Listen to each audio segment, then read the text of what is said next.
Rick, is a strike 25 pins? Yes. Okay.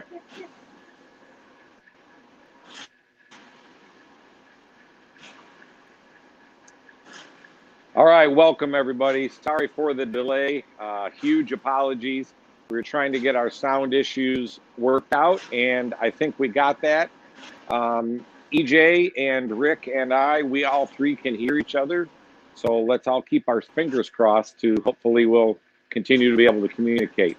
What we have today is we have the Bowl U Clear the Deck format.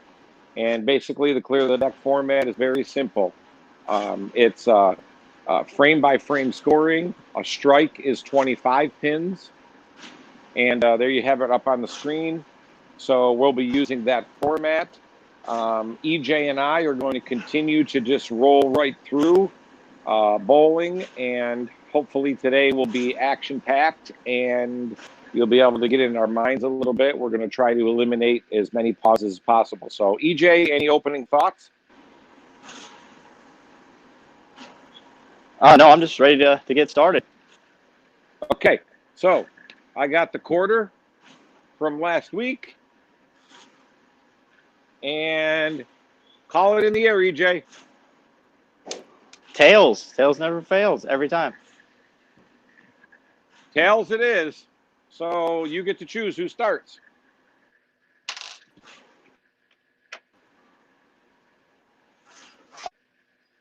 Well, are we going to do this like normal bowling where the person starts does one and then two after that? Or sure, we can. How we do this? Yes, yeah, but we bowl on the same lane. We're going to be bowling on the same lane, and Rick can be talking about the reasons for that. But we're going to bowl on the same lane. I will say on my lanes here, I have a couple of the triangles out here. Those are just I left them out there. I didn't want to peel them back up. So, all right, here we go. Yep. I'll let you start, Brad. Okay, here we go.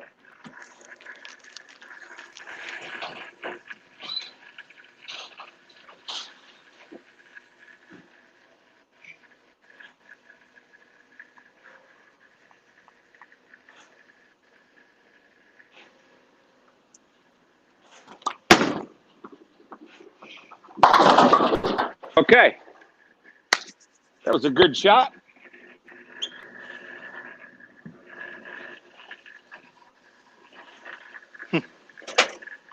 Good try. I'm probably gonna do the same thing.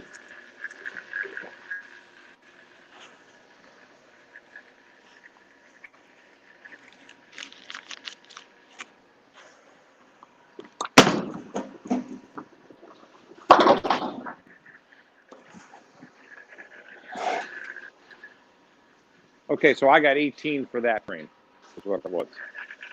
Okay, so go ahead, Ej.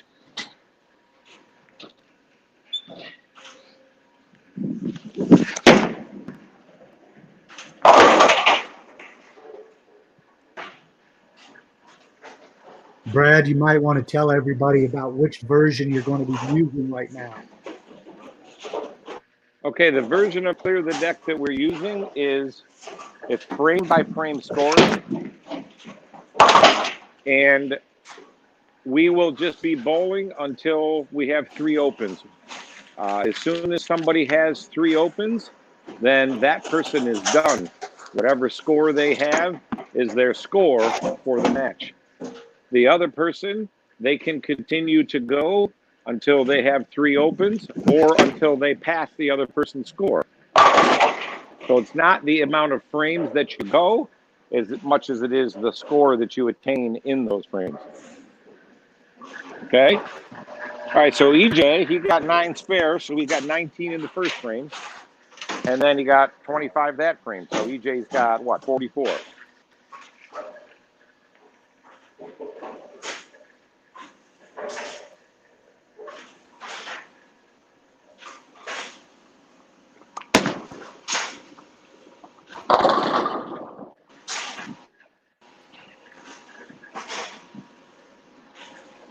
So that counts 25.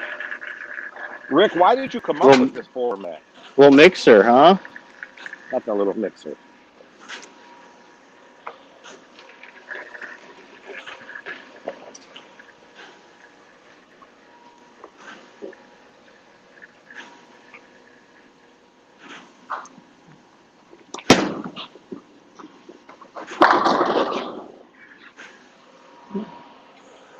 All right.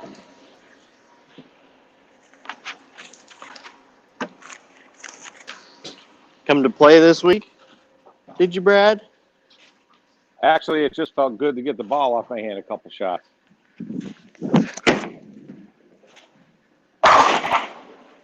Yeah, shake it off.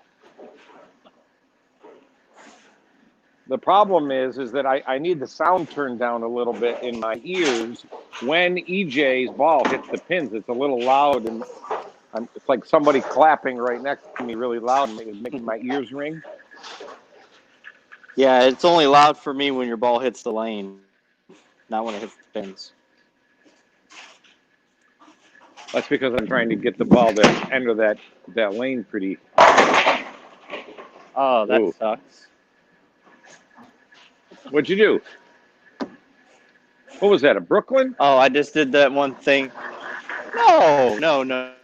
It was just the thing that you don't do very often. You know, where the head pin hits the sidewall and then hits the other sidewall, but it takes pins out on the way. Watch this head pin close.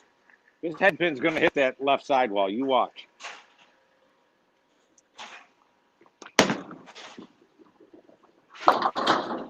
See, actually, the head pin went straight back, so it wasn't even close to the damn sidewall. For crying out loud. You gotta All right, talk the talk, you better walk the walk, son. I can attest to the fact that this format is it's a pretty neat thing. All right, this spare's not my favorite spare here.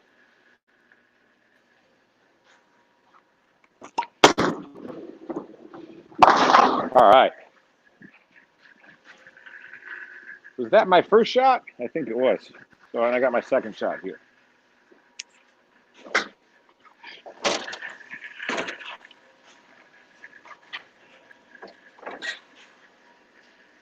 All right, head pin off the wall. Here we go.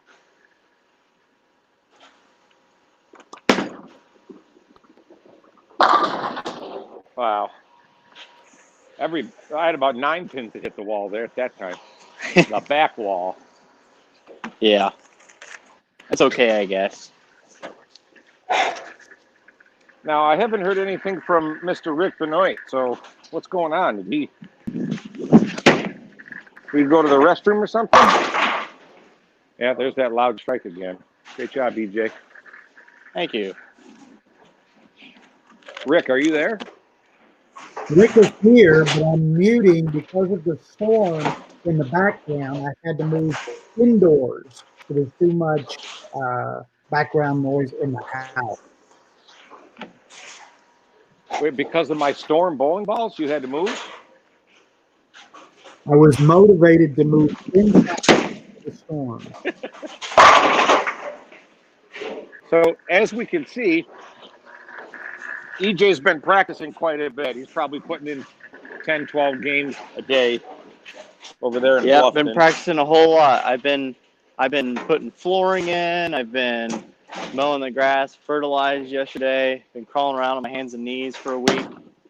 That's been my practice. All right. That's okay.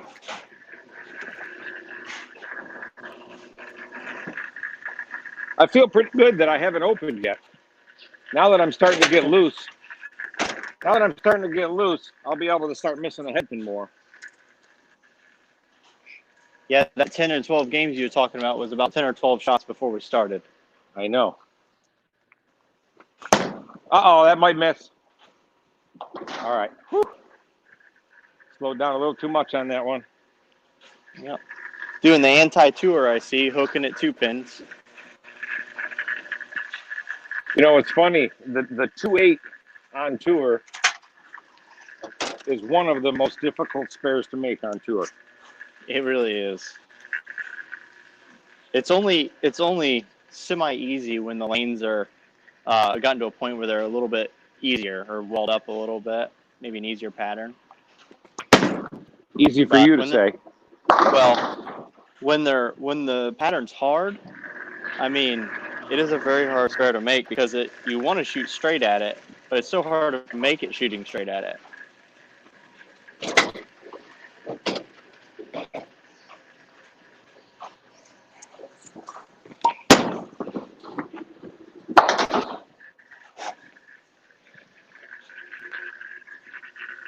All right, so Rick, are you there? Are you all set up? I'm here, but I'm trying to let the flow take care of action, take care of the flow. Well, I wanted you to talk a little bit about what your ideas were and why you devised a format like this. If you can, try to speak that for yourself, Brad, while I'm watching EJ bowl, okay? Only because of my background. Well, it's my understanding that, when we bowl, like we talked about last week, most games have a lot to do with you just bide your time until you get to the last couple frames. And with this clear the deck format, all of a sudden, I got to tell you, when I left those spares, I mean, EJ doesn't have to deal with the except for this shot. What, did he knock that 10 out? No.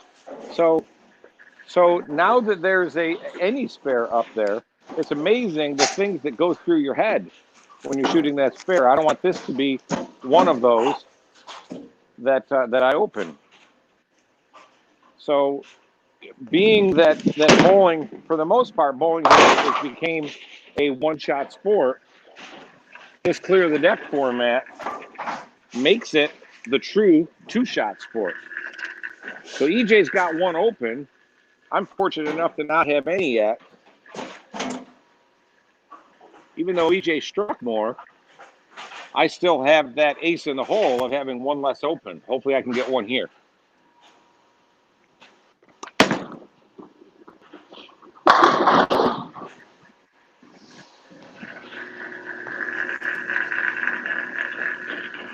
So, Rick, was that a decent explanation of that?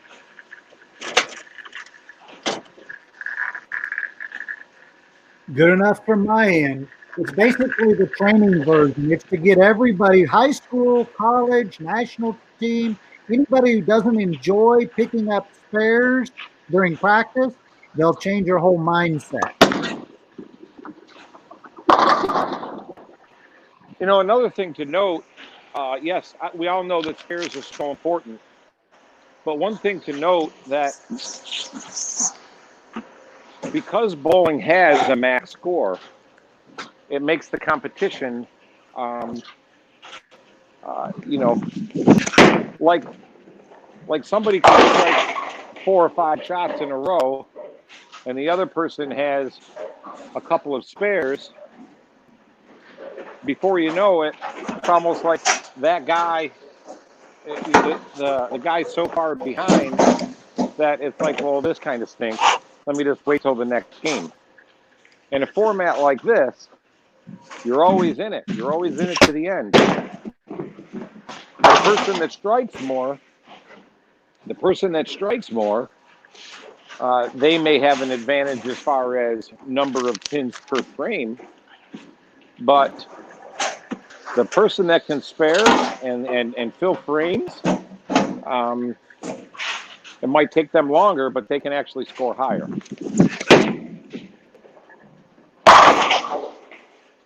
Okay, so I'm not even sure what the score is, but my brain is focused on, wow, EJ has 2 opens right now.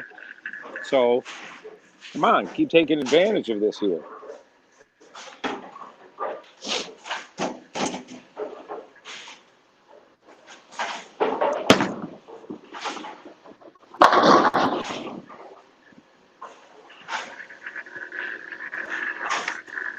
EJ, if you could, I think you understand the idea of the format.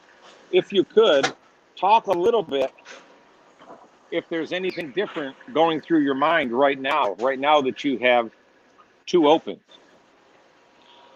Well, I will say for me that, like, last week I performed really well because there was something to bowl for every time. With this, I feel like lackadaisical, like there's nothing to bowl for the whole time, even though there is.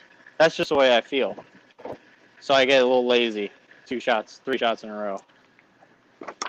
Well, now you have something to bowl for, because now it does matter. You know, I mean, there's Yep. something that happens in our brains when like right now this is the put up or shut up that we all talk about. Ugh.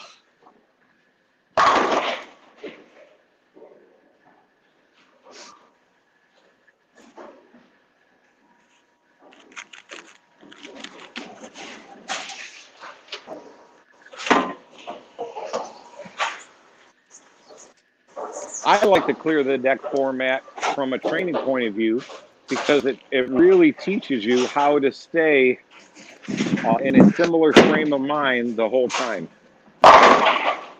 You know, one shot to the next, nothing gets too high, nothing gets too low.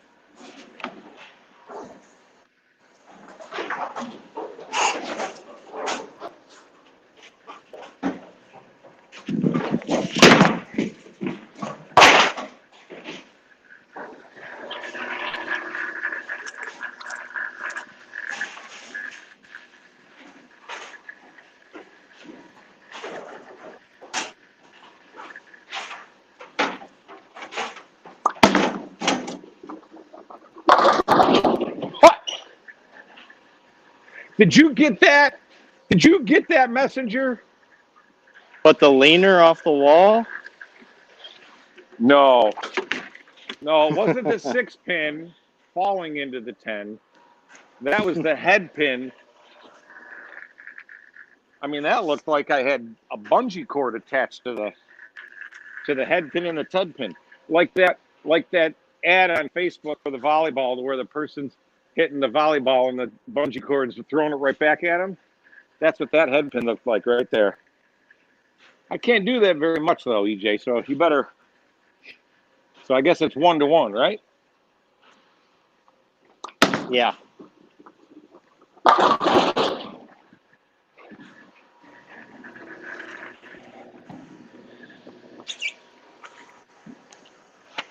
Is there any questions from the people watching?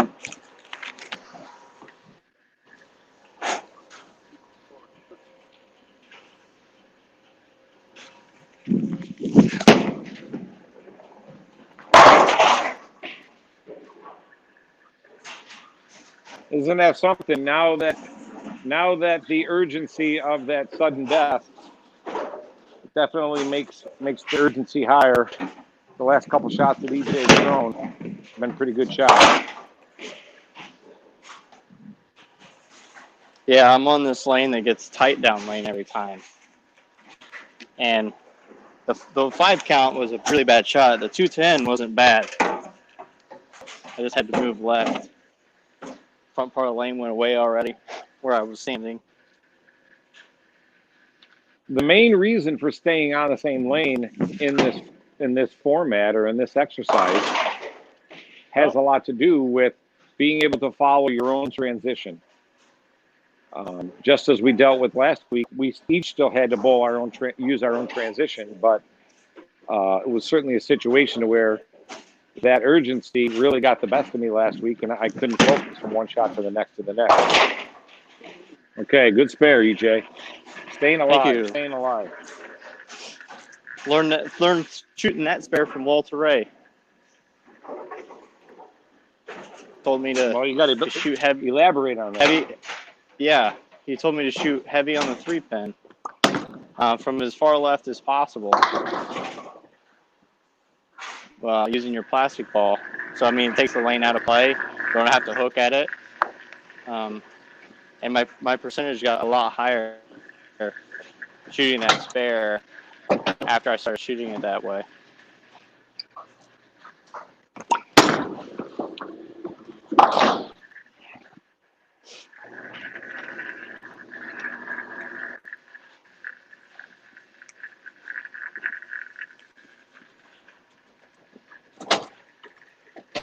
Rick, what is the pattern that you should be doing this format on for the people at home?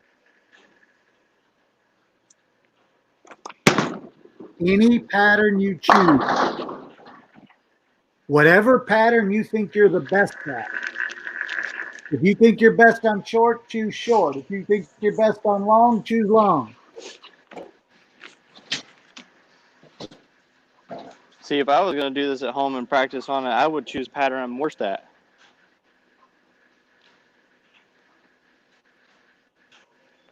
Talk a little bit about your ranking system, Rick.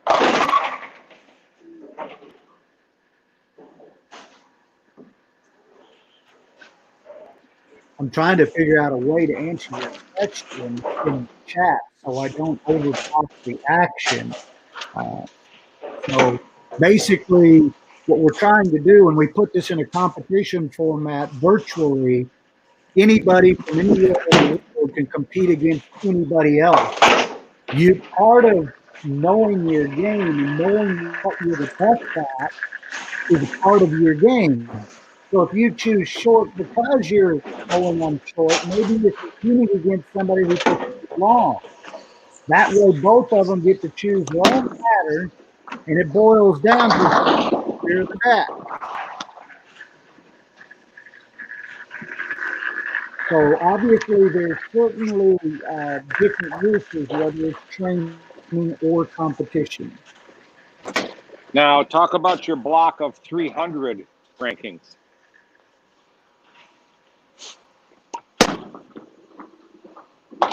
We used to have, the score used to be, if you use World Bowling scoring system, it was 30 for a strike. But that's 30 times 10 equals 300. Well, that's not the same as normal bowling. But 25 times 12, or 25 times 12 is 300 as typical scoring system in bowling.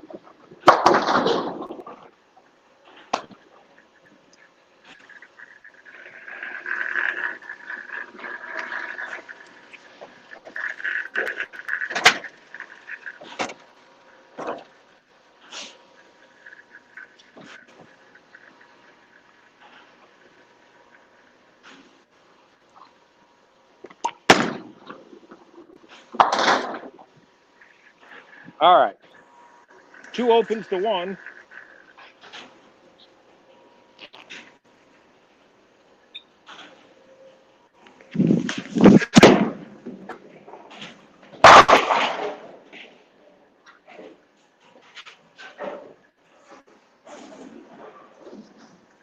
I got to tell you, it's a lot nicer this week being able to hear everything that's going on. Yeah, it sure does help.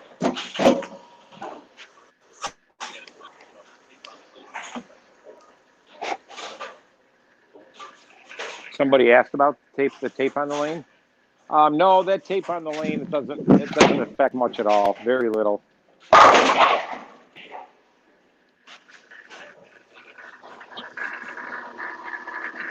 That tape on the lane relates to different entry angles as related to some of the teaching things and some of the drills that we do with Bull U.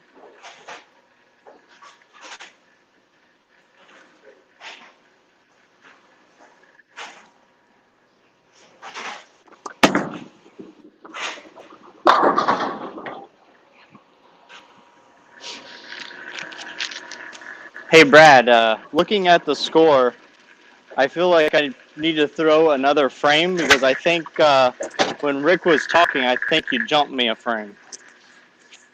I did? Okay. I think so. All right, so let me shoot my second shot here, and then you do 3 frames. How's that? Okay. Okay.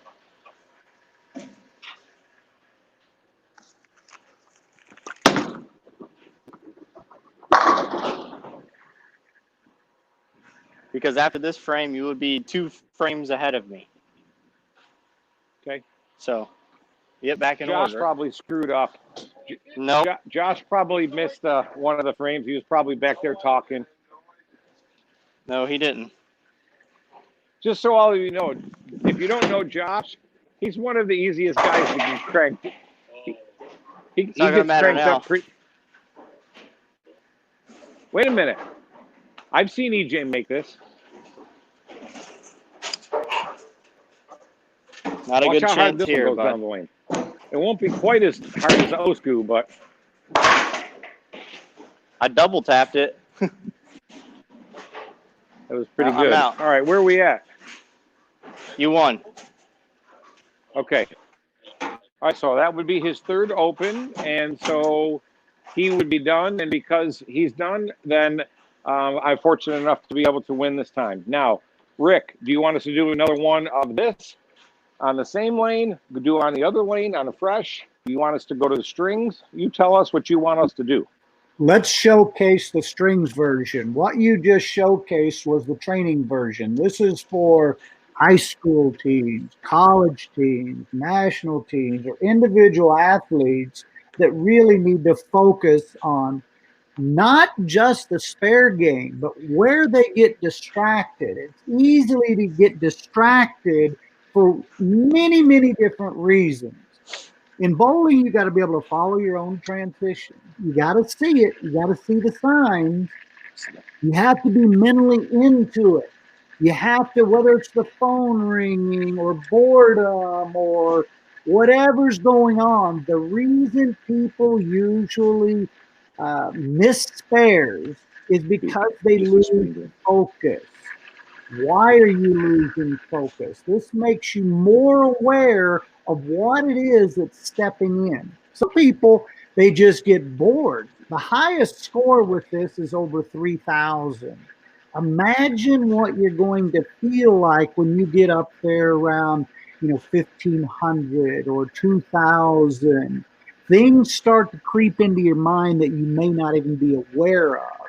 But that really is a development necessity at the elite level of our sport. Now, the next thing I want to have is the strings version. Go ahead, Brad. Yeah, well, to that point, I don't know how long we've been bowling. I don't know, 20, 25 minutes or something like that, however long it's been. And I'm already sensing some transition out on here. You heard EJ about halfway through. He started sensing some transition. Being able to adapt to that transition and then still being able to fill those frames, that's very important. Now, extrapolate that out. You can be doing this format and you only get 3 opens. You start getting up into 1,200, 1,600, and you still don't have, maybe only have 1 open. You're experiencing a significant amount of transition. So it really does help you be able to adapt as transition is occurring to the flow of everything, and you start realizing some of those conversations that you have. How are you going to adapt to this? So now, the string format, we are going to be bowling strings of just 10 frames. The first 3 frames we're calling guaranteed frames. So you can open in those frames and it doesn't count against you. Once we get to frames 4 through 10, those are called performance frames. As soon as you open in one of those frames, you're done. And the other guy can keep going until he opens. Highest score wins again. Okay, so Rick, do you want us to use the opposite lane now? So we're starting from scratch again? I think that'd be a good idea, yeah. Okay, so I started the first one, right? So EJ, you start this one. If anything you want to add, or we'll just keep adding as we go so we can get back to bowling, okay? Yeah, I'm going to move my camera over slightly, and while I do that, I'm going to tell you one thing about what Rick said about the using a pattern you're good at. Now, Rick may be a good thing to practice to get, to put a lot of stuff together, but I personally would want to bowl in the pattern that I am worst on. And for this reason, you got to learn how to control the pocket. If you bowl in a pattern that you're not good on, that is going to teach you how to control the pocket and leave makeable spares and make the spares. So I think once you get at a point where you're scoring like somebody scored 3,000, now you need to move on to something a lot harder, something you're not good on, and try to achieve the same goal. That's very true, EJ. As a matter of fact, what we like to say about the Clear the Deck format is it challenges everybody and changes everything, which basically means people right now are choosing easy patterns because there's only 12 frames. But if you were going to score 3,000, the tournament director may choose a more difficult pattern so it wouldn't take so long. So there's many aspects of this that you can look at it from, whether it's competition or development. But you're very, very accurate in talking about training yourself to control the pocket on a difficult pattern.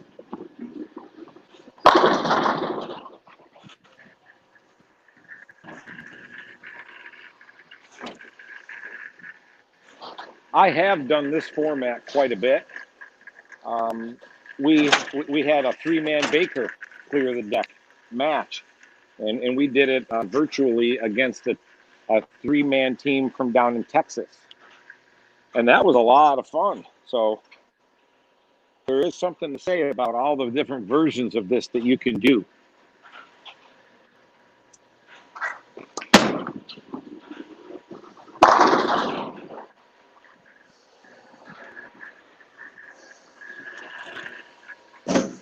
All right, I got a lucky break there. That's good. I'll take that break.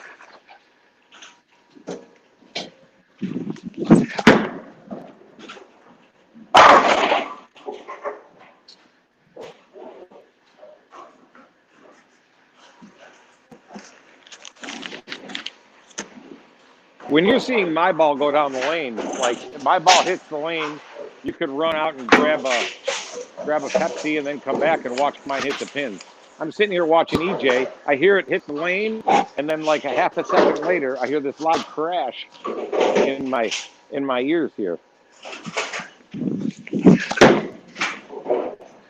I'm not even throwing it hard. Yeah, I'm not throwing hard. Big deal. I'm not even trying to throw it fast yet, Brad. Ugh. See what I got to deal with out there on tour? Normal speed, bro. Normal speed.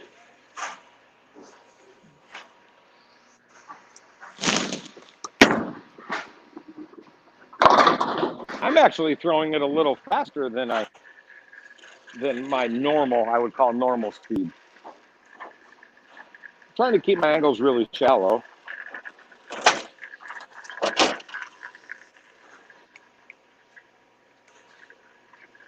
So this is still okay for me. I don't feel the pressure that much on this one because I'm still in one of those guaranteed frames. There's not quite the urgency on this.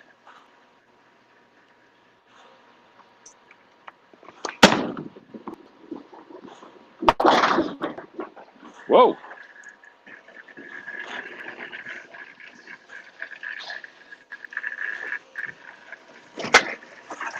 Okay, now we get into the performance frames.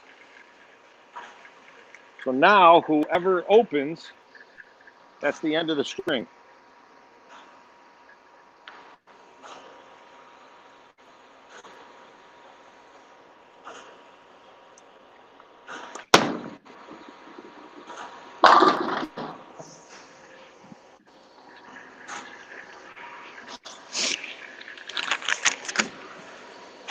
I'm all proud of myself. I'm feeling like I'm giving EJ at least a little better effort than last week.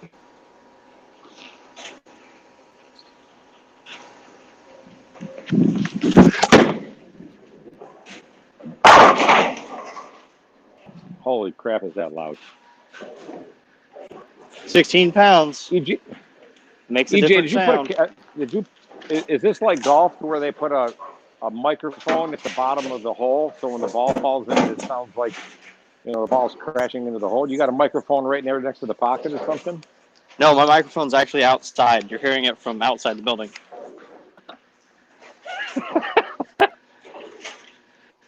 Those are those extra sound pins. Brooklyn. No! Yeah. You got a nose cruncher. Get out of here. At least mine got 9.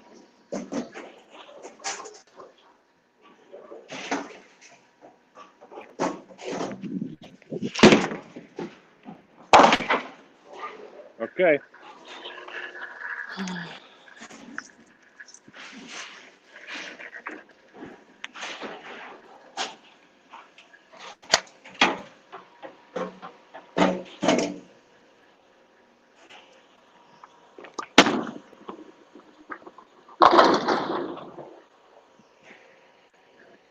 That hits more my style.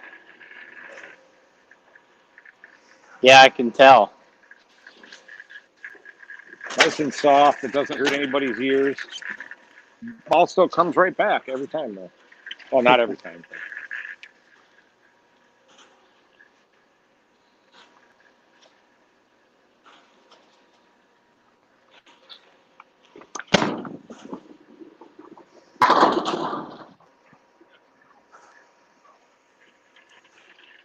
I'm not sure if I want to. I'm not sure if I want to play to the left of where I'm looking or to the right of where I'm looking, but the result was still the same there both times. Is there any other questions that people are asking?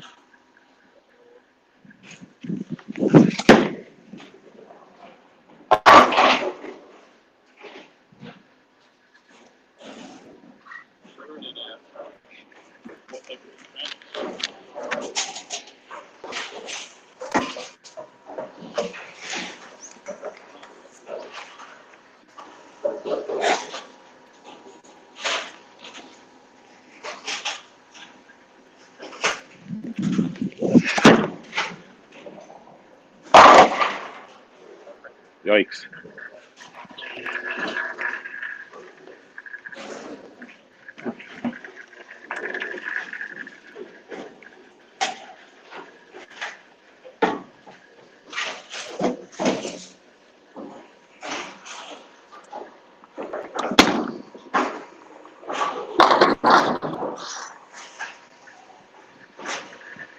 I wasn't sure if that one was going to strike or not.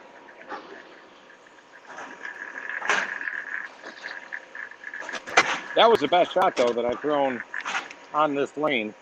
I think I'm going to throw that same shot, get just a little bit slower.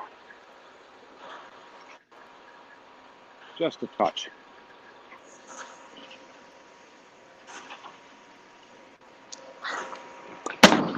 There we go. Oh, still kind of hit half pocket. Okay. Are the people liking the lack of talking? I'm sure they're liking the constant action available.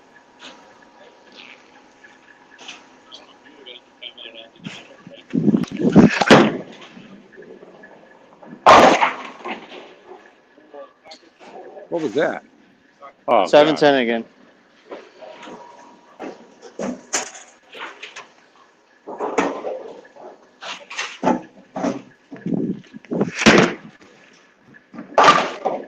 Oh, come on.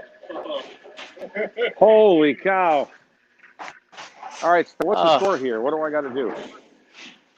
Okay, so I'm fortunate enough. All right, so that's string number 1. Okay, so I'm fortunate enough to be, I'm up 1 string to none.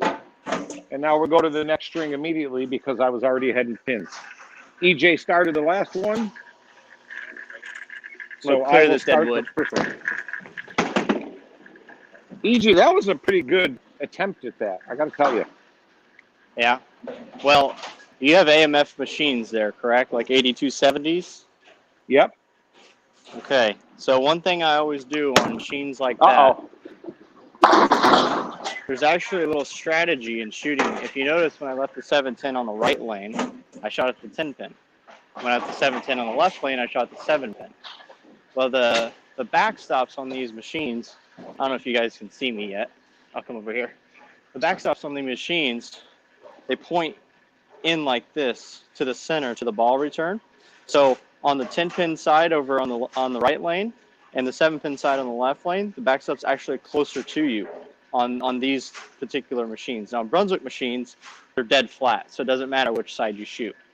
But on these, I always go opposite of the ball return to try to get those pins to come out. And typically, the percentage of them coming out is a little bit higher than shooting where the ball return is.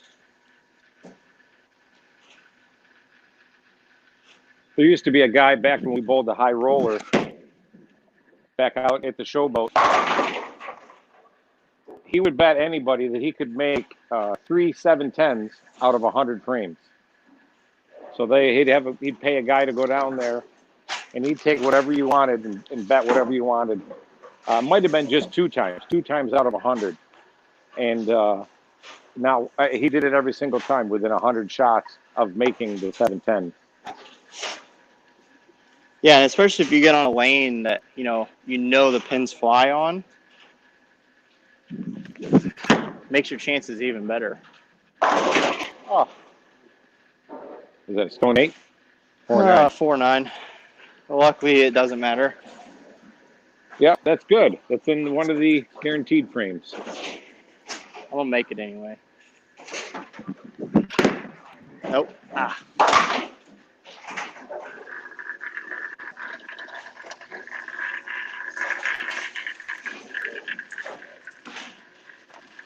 Rick, we need to hear a little more from you.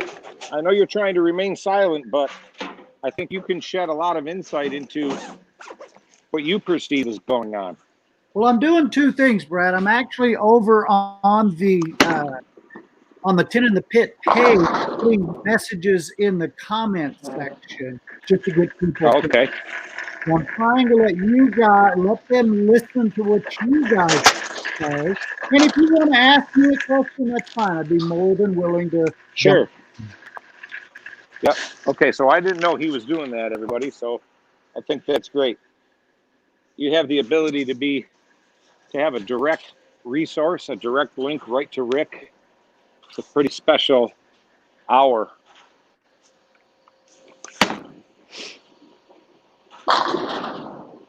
And Rick, since you're doing that, if you come across any questions you feel are very apparent to us, don't be afraid to ask. I'll do that, EJ. I think in my case, last week, I used that lower pin version of the Crux Prime. This week, I'm using a higher pin. And to be honest with you, last week we had some of those sound issues, and my brain was more paying attention to what was going on and making sure it was, fun and exciting for everybody watching. Whereas this week, I'm already paying attention to what's going on out there, what I'm feeling, and then I can be present here on whatever's on my mind and then transfer back and forth out to what's going on out there.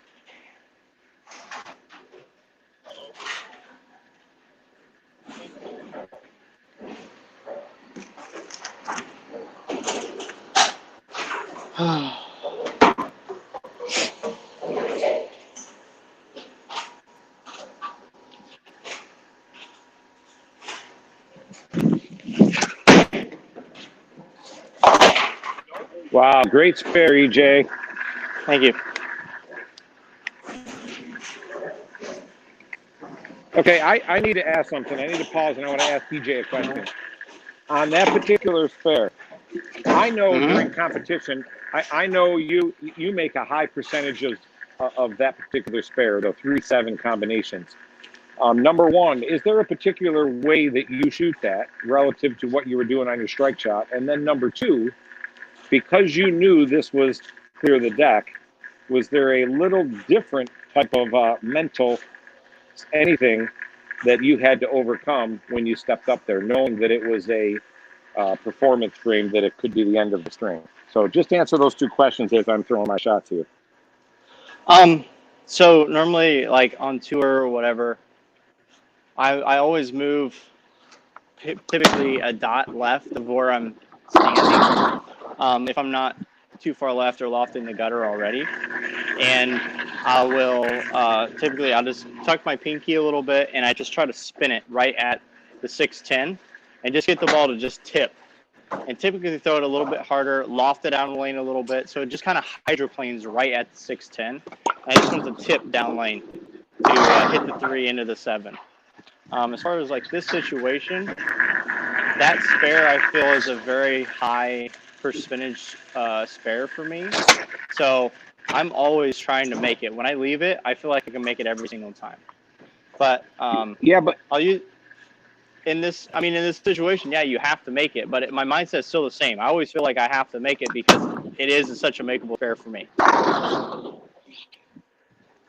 So there was not any point that you said, "Oh crap! If I miss this, I'm done."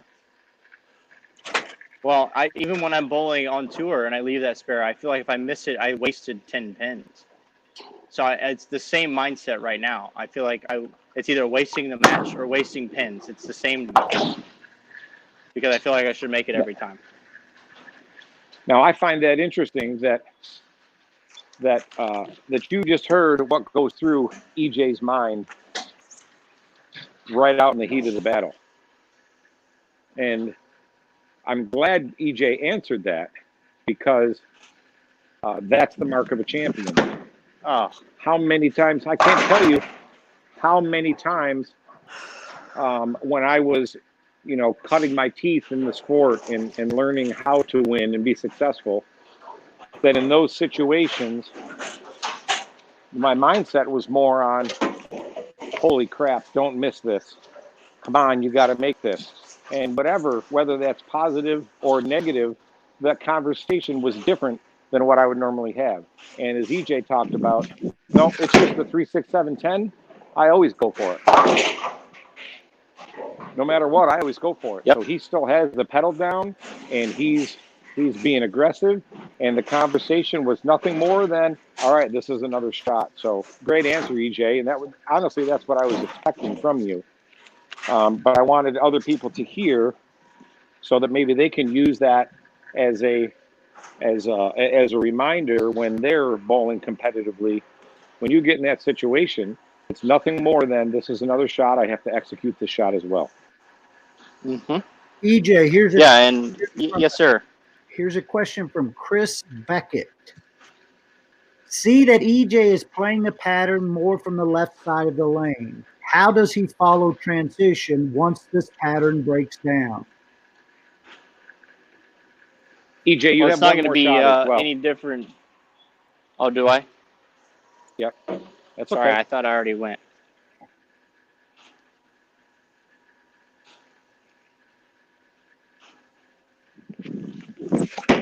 Oh, I missed it left again.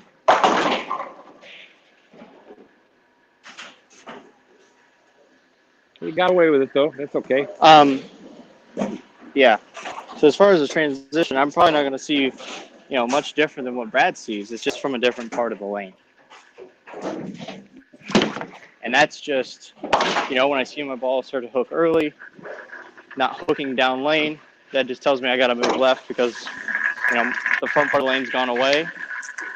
And I just got to get away from that dry spot, get into some more oil, which the move for Brad, even though he's playing much further right, is going to be the same thing. When his ball starts to lock up early, his ball might go through the face a little bit more than mine would in that situation, just because he is playing a straight angle.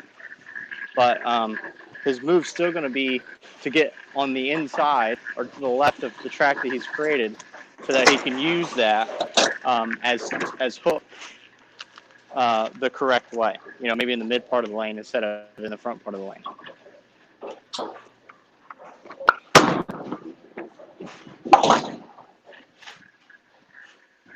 I got to tell you, I'm experiencing a little bit of my thumb is swelling a little bit. So I'm having a little difficulty with my thumb exit the last couple of shots. I still haven't made any lateral move.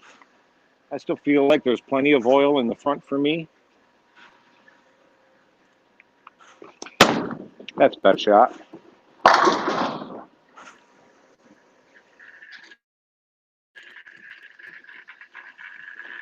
So I'm going to go ahead. I'm going to take a half piece of tape out of my spare ball as well as my stroke ball.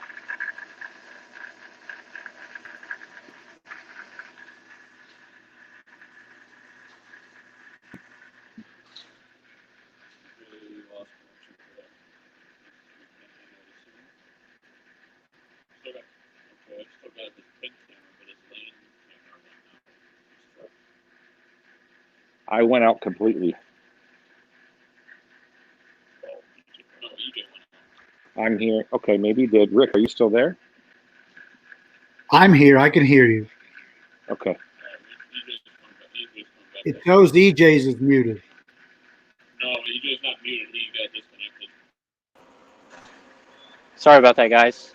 Okay, so if everybody can hear me, I might as well just explain this as you're watching EJ throw his next shot. I did I have throw a these strike, small though, before little- I knew I was out. Okay. All right, so I want to explain this here. I have these little pieces of tape. I call them just little feel pieces of tape. They're not that wide. They don't take up much of the thumb hole. So, you know, I know a lot of people that, you know, they use 1-inch tape or 3/4-inch tape. You can go ahead and rip those in half once you start getting close to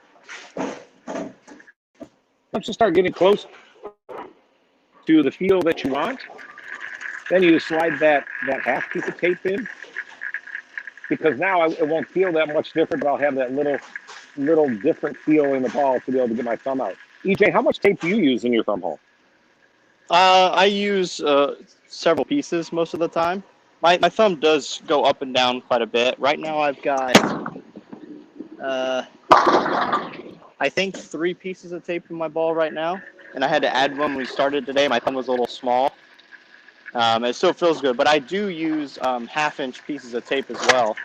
I typically only use 3/4-inch because my thumb is a little bit smaller. So if I use the inch piece, it goes too far around my thumb and will cause blisters. So if you have a smaller thumb, you definitely shouldn't be using 1-inch tape because it could cut up the sides of your thumb. I can't tell you the number of people that I run into that if they use tape at all, they only have 1 piece of tape in the thumb hole. Yeah. It's amazing to me the number of people that do not use tape as a tool. Yeah, it's very, very important for what we do, for sure. Ah, dang it.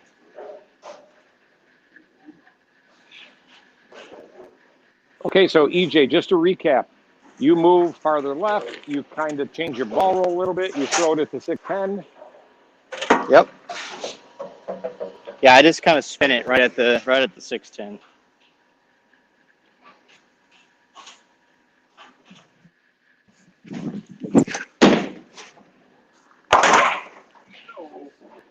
Kind of like that.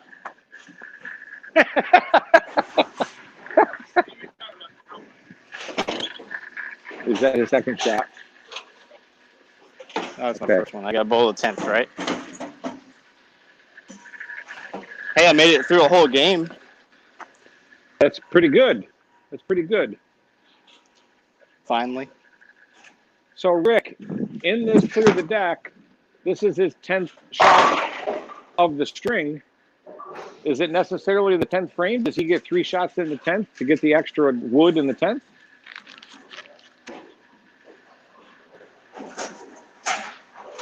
We're going to go ahead and give it to him. You guys made a choice. You guys made a choice to have 3 guaranteed frames and 7 performance frames. So that's a total of 10. No more, no less. Okay, so then that's it. So EJ is done, and I don't know what he's got here. 77. Not a lot. 202. Okay, so I was fortunate enough to have EJ shut out there. I didn't even realize that. So there you have the string version of the Clear the Deck. We're right at about 55 minutes. You know, if assuming we were doing best out of 3. So I got you on this one. Brad. Yes, go ahead, Rick. Okay, what you would normally do, the 3rd string has endless frames. So endless frames, there is no limit to 10 frames. EJ could actually come back and beat you in the 3rd string. Okay, so then that's what we'll do. So the total pins, so I get to finish my 10th frame. I get 1 more shot to have my total score, right? Well, this is up to you guys. You're moving on that 1 hour. We wanted to showcase both of the versions, and I think you've done a pretty good job on that. If you want to go past the 1 hour time limit, then go right ahead. But I think you've done a good job of showcasing the format. I'll leave it up to you guys. Well, again, I'll leave that up to EJ. If he wants to continue to bowl, technically, if we were doing a overall total pins, because in the first string, I was fortunate enough to still be going, I should have continued to go That's correct. to accumulate more pins That's correct. and build a lead so that EJ could come back in those endless frames if he made it that far in the third string. That is correct. So, Yeah. EJ, So based whatever you on want to that, do, I mean, I'm cool with it. based on that, I give you the W today because you didn't get to finish your other games and stuff like that. So, not that I'm giving up, but. Well, no, I mean, in the interest of time, but I have a question, and it's important to us. Again, both EJ and I, when we talk on the telephone before we come on, we really do want this to be a great thing for each one of you. What is your feedback on this format and the things that we've done? Last week was put up or shut up. That was the 9th and 10th frame roll-offs. The clear the deck format today, we did 2 versions of the clear the deck format. Personally, I think it's pretty neat. I think it gives a whole different flavor to competition. What are your thoughts on it, EJ? And as EJ's answering, go ahead and throw in some of your comments. And if you have any questions as well, throw them in. Yeah, I think it's actually a pretty good training tool to learn how to, like we were talking about earlier, bowling on a pattern that maybe you're not so good at, and learning how to control the pocket so that you do leave makeable spares. Now, one thing I could see happening with this, and it's just a tidbit, is don't get in the realm of only trying to leave makeable spares, because what that's going to cause, in my opinion, is going to make you scared to throw a bad shot. Maybe make you a little timid at times. So don't get caught in a trap of only trying to just hit the pocket. You still have to know how to strike and remember how to throw really good shots in a row without being timid or scared doing it. That's the only, I guess, thing that I would add to it is to make sure that doesn't happen mentally while you're using this to learn. Yeah, it's pretty interesting to use these formats, clear the deck, whether it's the training version or the string version, is you learn to strike in different ways. While you're trying to control the pocket, you may be choosing a slower ball. Using a slower ball, you're going to use a different part of the pocket than you are when you're using a quicker ball. Those are all things that come into play that you develop as an individual. But here's another very important thing is team competition, communication, observation skills. When people say the word control the pocket, some people say, they're just being safe. You're really not.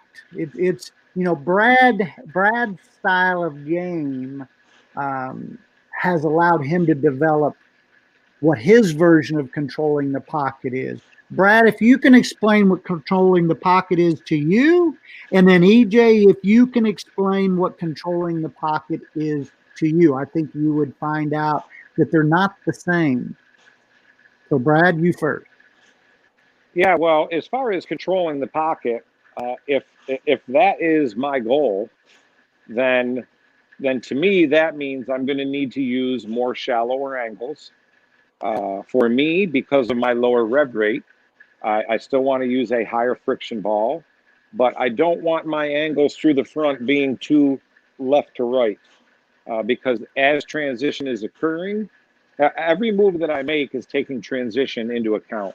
So for me, if oil is being transferred this way, then as that's occurring and I have to start moving, I'm going to be in a little more trouble because I don't have that rev rate to be able to get around the carry down lane.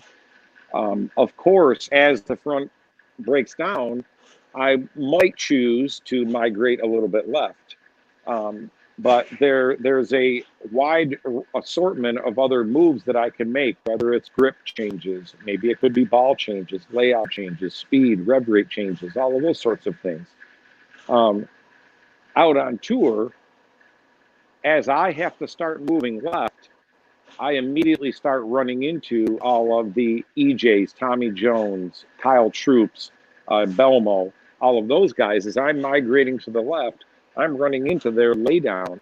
And so the transition out on tour is way dramatically different than what I would experience here just bowling on my own.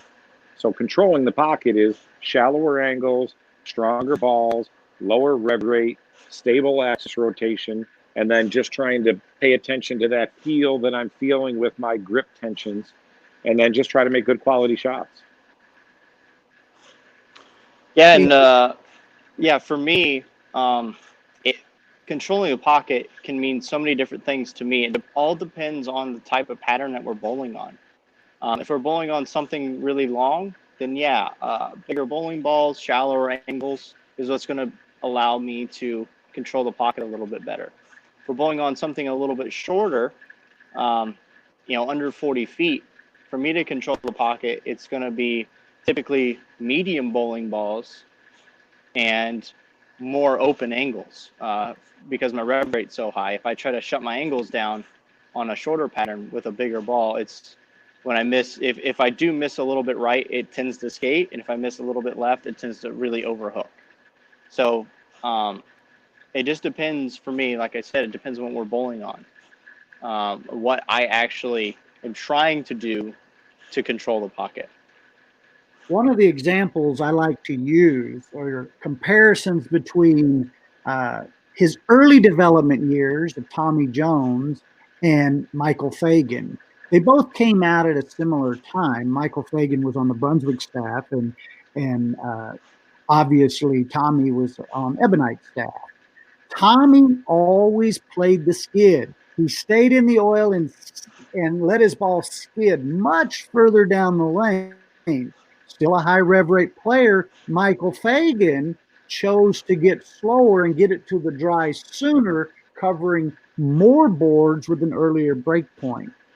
So that's a different way of seeing the lane. Now, as their bowling careers evolved, so did they. And they learned skills to adapt to whatever environment they were competing in at the time.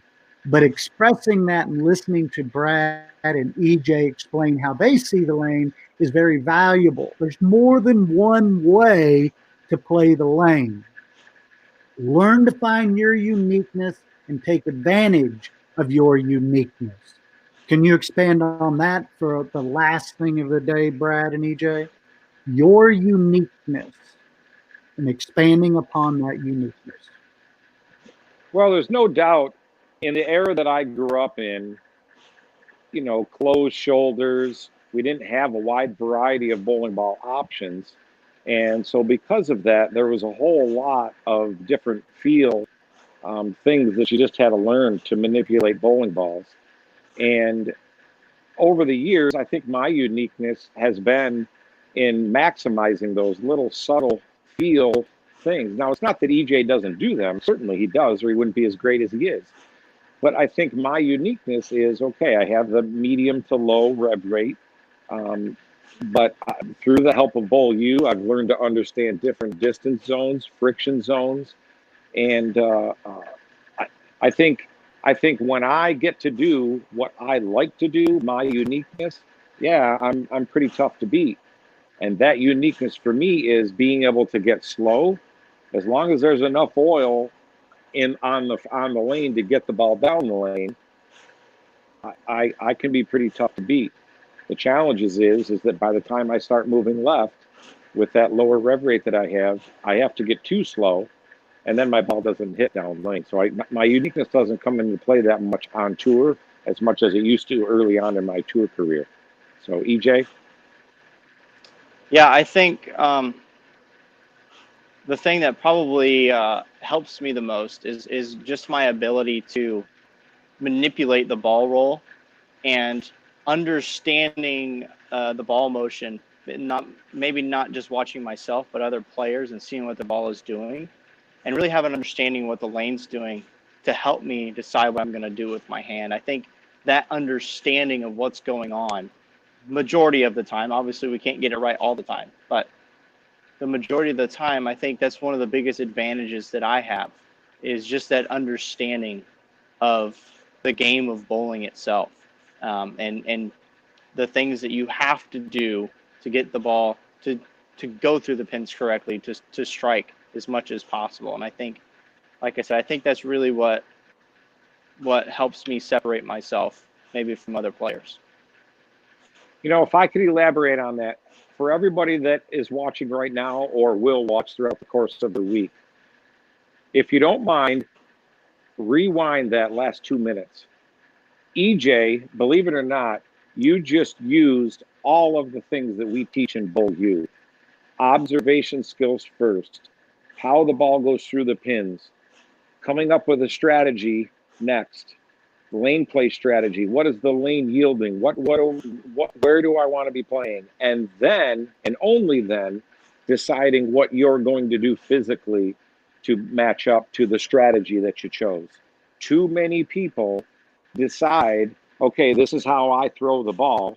Now, where do I have to stand to be able to match up? It's a whole different way of thinking than what the guys on tour really do. We really assess the situation first and then decide what we have to do to attack the lanes the way that our observation skills told us. So rewind that, listen to EJ's version of that, and you know, that was great. Rick, final thoughts. I'll give it to you to take us out. Thank you, everybody, but Rick, you go ahead, take it out. Well, I want to thank everybody for sharing their time with us today, and I want everybody to remember, great bowlers are great artists. Find your artistic side and try to develop that. There's more than one way to get it done, and both of these guys are proving that to be true. Thank you, guys. All right. So next week, same time, well, hopefully noon. Sorry about the delay today, but thanks for being patient with us. We'll come up. We'll be announcing what format we're going to do. Maybe we'll do a version of what we just did. We will be bowling on bear pattern next week. So we're going to attack bear, and we'll go from there. Okay? Thank you, everybody. See you next week. EJ, thank you very much, bud. Thank you. I'll see you next week.